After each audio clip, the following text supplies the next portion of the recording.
Olá, sejam todos mais uma vez muito bem-vindos. Eu sou o professor Júlio César Bueno, sou o fundador do MSPI, do Movimento São Paulo Independente, e estou aqui com vocês mais uma vez para falar dos assuntos ligados à nossa causa. No vídeo de hoje eu gostaria de falar um pouquinho sobre a questão da participação política, da descentralização especificamente, e da participação política. Muito bem, o MSPI, o nosso movimento, nós, os senhores sabem, é um movimento separatista, é um movimento nacionalista. Nós defendemos que São Paulo, a nação paulista, se separe do Brasil e se transforme em um país independente. Muito bem.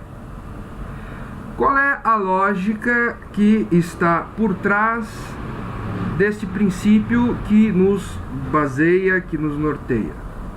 É a ideia da descentralização política. Essa ideia não é nova. Muitas pessoas já ouviram falar em algum momento sobre a descentralização. O que significa isso? É o que a gente vai procurar entender nesse vídeo. Vamos lá. Primeira coisa que deve ser dita: os países, os povos, os estados, as nações possuem governos. No mundo contemporâneo, nenhuma civilização, nenhum país civilizado pode abrir mão do seu próprio governo. Porém, o governo tem se tornado, em muitas circunstâncias, um grave problema.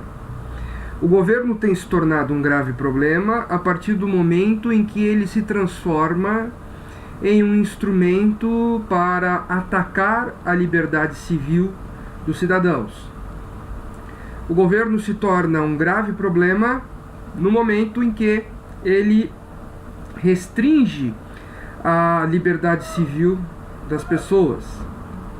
O governo é um grave problema sempre que ele se transforma em tirania, ou seja, toda vez em que o governo não tem controle sobre o seu tamanho e não tem controle sobre o seu poder. A questão do controle governamental, a questão dos controles sobre o Estado é uma questão fundamental. Todo Estado que é completamente irrestrito na maneira como ele lida com o poder e com os direitos que os cidadãos têm é um Estado tirânico.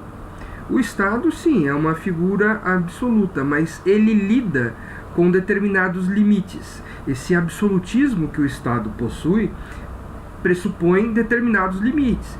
E esses limites são aqueles que, no pacto social, nas convenções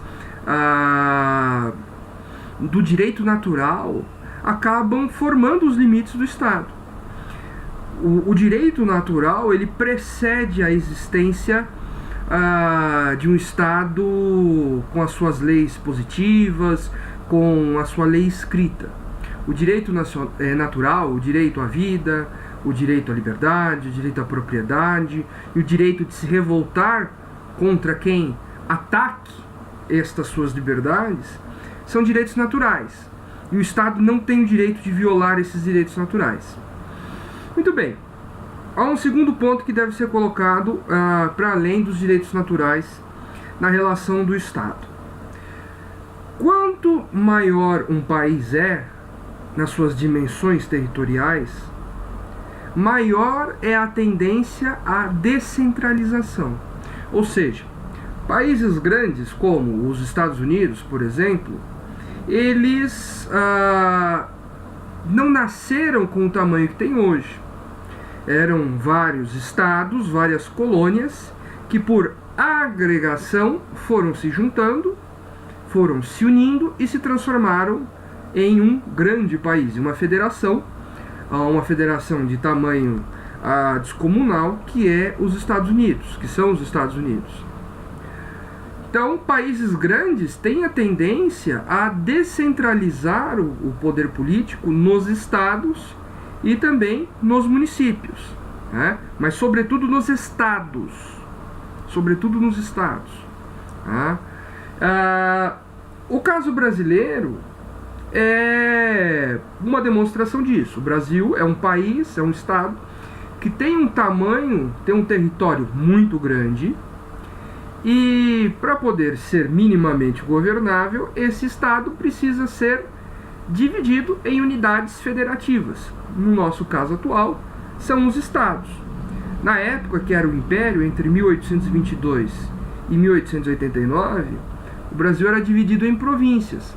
Só que essas províncias não tinham tanta autonomia como vieram ter no período republicano, sobretudo durante a Primeira República, entre 1889 e 1930. Então, o que acontece? As pessoas podem pensar, bom, mas o Brasil já é uma federação, logo o Brasil já é um país que tem o seu poder político descentralizado. Esta é uma afirmação falsa, não é uma afirmação verdadeira. O Brasil não é um país verdadeiramente descentralizado. A nossa descentralização política, ela é uma descentralização incompleta. Ela é uma descentralização manca. Por que a descentralização política do Brasil é uma descentralização incompleta e ela é manca? Ela é incompleta porque na nossa federação, no nosso atual modelo de federação, o Estado Nacional, a União, o governo federal, é aquele ente que detém a maior parte dos recursos financeiros e é aquele que tem o monopólio sobre a confecção, sobre a construção de novas leis, por exemplo, da instância penal.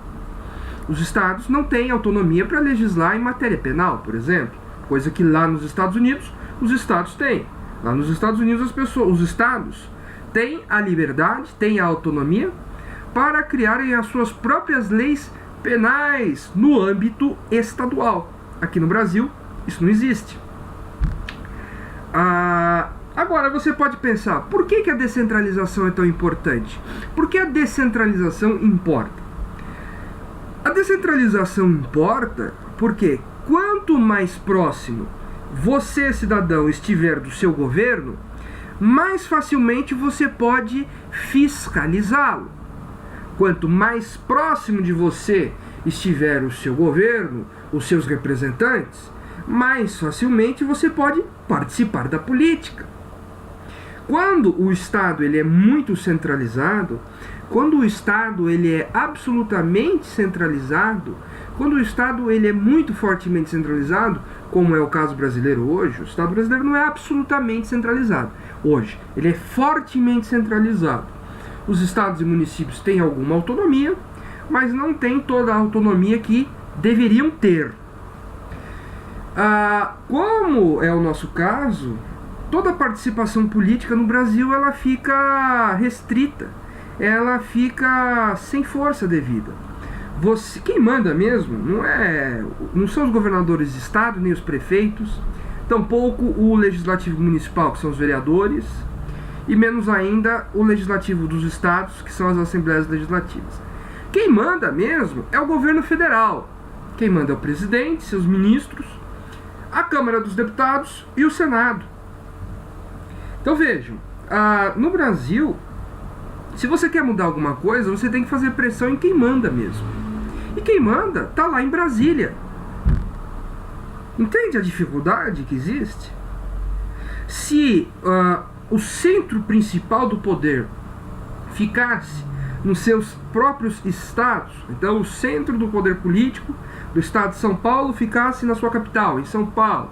Se o centro do poder político do estado do Rio de Janeiro ficasse na sua capital, Rio de Janeiro, os cidadãos dos seus respectivos estados teriam muito mais facilidade para cobrar, para fiscalizar, para estar em cima dos seus representantes. Dessa maneira, você tem uma cidadania plena, você tem uma qualidade da democracia muito superior à que nós temos hoje no Brasil, você tem uma diminuição da corrupção, você tem uma diminuição do tamanho do Estado, porque o cidadão passa a participar das decisões políticas, e ao mesmo tempo em que ele participa dessas decisões, ele diminui o poder que os seus representantes eleitos têm. Os representantes eleitos deixam de ser senhores absolutos de seus mandatos e passam a ter que dar conta dos seus mandatos para os seus eleitores, que é como deveria ser em toda democracia legítima e verdadeira e civilizada e avançada, coisa que no Brasil não existe. Por que não existe? Porque você tem que falar com o seu deputado, você tem que ir em Brasília. Ele se refugia lá em Brasília, fica lá 4 anos e só volta para cá, para suas bases eleitorais, no momento em que ele tem que pedir votos numa nova eleição. Então veja, a descentralização é de suma importância. Qual é a estratégia que nós acreditamos, que nós defendemos? Nós temos que, primeiramente, aumentar o número de adeptos, de seguidores e apoiadores da nossa causa, da ideia da independência do Estado de São Paulo. Em primeiro lugar, é você aumentar o apoio político que nós temos, o apoio das pessoas. Política é poder. Então as pessoas, os indivíduos, elas transferem, por meio dos seus apoios, uma partícula do poder que elas têm aos grupos que as representam. Então nós temos que aumentar a nossa representação, a nossa participação e o nosso poder por meio do apoio de mais pessoas. Esse é o primeiro ponto. Segundo ponto que deve ser destacado. Nós temos que começar a ter mais influência sobre instituições da sociedade, sobre a academia, quando eu falo academia, é a universidade, sobre a imprensa, sobre as escolas, sobre outros órgãos da vida da sociedade civil. Nós temos que ter a nossa voz ouvida nesses espaços. Em terceiro lugar, nós temos que começar a ter representação política, ou seja, passar a eleger os nossos representantes, pessoas diretamente ligadas à causa. Nós já tentamos isso antes, não deu certo até o momento, mas se Deus quiser, futuramente haverá de dar certo. Quarto ponto, nós temos que, a partir do momento que tivermos uma forte representação política, nós temos que ter voz ativa no parlamento e, a partir daí, propor mudanças constitucionais que sejam tendentes a quê? A descentralização. A partir do momento em que nós tivermos apoio político parlamentar, nós temos que levar esses nossos apoios políticos em caminho da descentralização. Isso é fundamental. E, passo a passo, aprovar medidas que tenham esse perfil. Então, por exemplo, medidas que façam com que os estados fiquem com a maior parte da arrecadação que hoje fica com o governo federal. Essa é uma medida que agradaria não só o estado de São Paulo, mas todos os estados, acredito eu.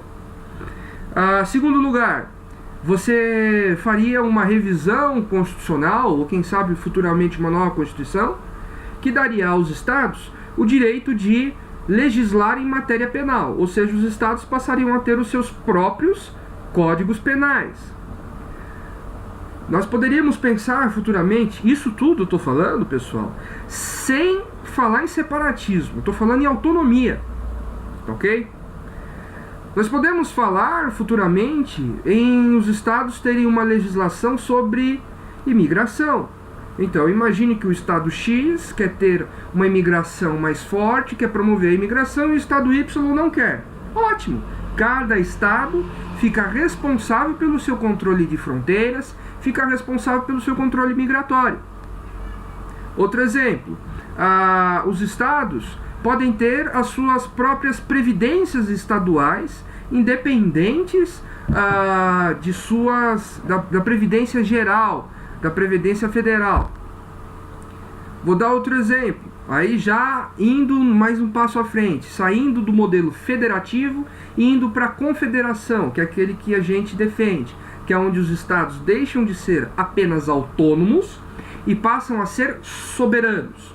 Os estados poderiam vir a ter forças militares próprias, para além das suas polícias militares, poderiam ter moedas próprias, poderiam firmar contratos com estados nacionais soberanos estrangeiros. Tudo isso é descentralização.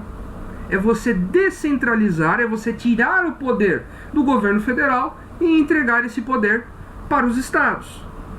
Então, tudo isso, nós no MSPI, nós já discutimos, eu mesmo já venho discutindo esse assunto há mais de 10 anos, e é um tema que está já de certa forma amadurecido. E o nosso objetivo com essa série de vídeos é justamente levar a um público maior, a um público mais amplo, esse tipo de ideia que já foi amadurecida entre os separatistas mais antigos, aqueles que têm estudado a questão um pouco mais, de maneira um pouco mais detalhada, ok?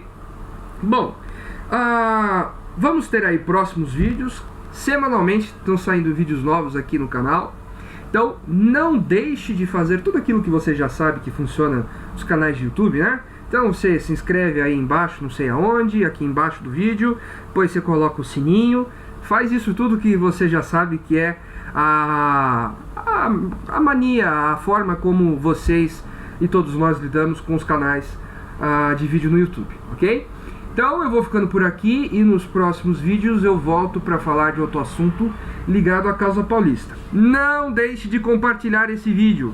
Mande no WhatsApp, mande no Facebook, mande em todas as suas redes sociais, compartilhe no Twitter, siga lá as redes sociais do MSPI no Facebook, no Twitter, no Instagram. E é isso, pessoal. Um grande abraço e até mais!